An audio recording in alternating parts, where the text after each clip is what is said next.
It might feel very much like winter, but it still looks like autumn at Westminster. The Treasury's been assembling this mini-budget for months. Today is announcement time. Good morning, Chancellor. Is there any Christmas cheer? Few expected a Santa-like giveaway from the Chancellor George Osborne and his Lib Dem Deputy Danny Alexander. Instead, a focus on where the economy is heading, having driven through the gloom and back into growth. The Chancellor of the Exchequer.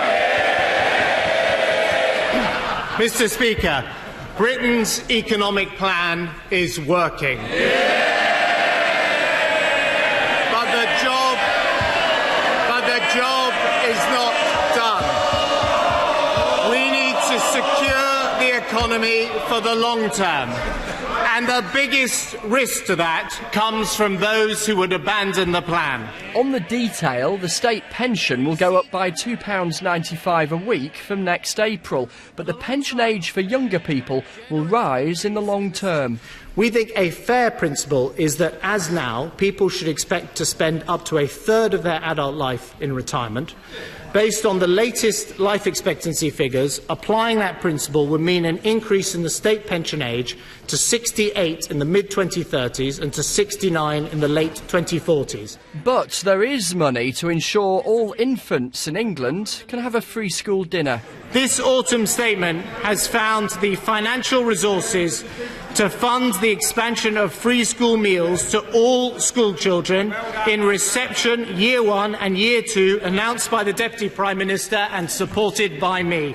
Every new spending plan will be paid for by a cut somewhere else. There'll be £3 billion of further cuts over the next 3 years. But there'll be a cap in business rates in England and Wales at 2% from April.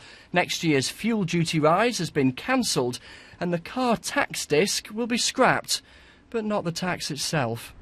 Overall, George Osborne was able to sound optimistic, to make the case that yes, there's a long way to go, but that his strategy has been vindicated. Potentially tricky territory then for Labour in response. For months, Labour has been making the running on what it calls the cost of living crisis, and they've launched this poster to greet George Osborne's speech. There is a cost of living crisis, even if they won't admit it in this House, Mr. Speaker. And we all know why. After 3 damaging years of flatlining, the slowest recovery for over 100 years, from a Chancellor and Prime Minister who said we're all in this together and then gave a huge tax cut to millionaires, Mr. Speaker. His statement complete, the Chancellor will now wait to see what people make of it. Others will begin scrutinising the small print. Chris Mason, BBC News at Westminster.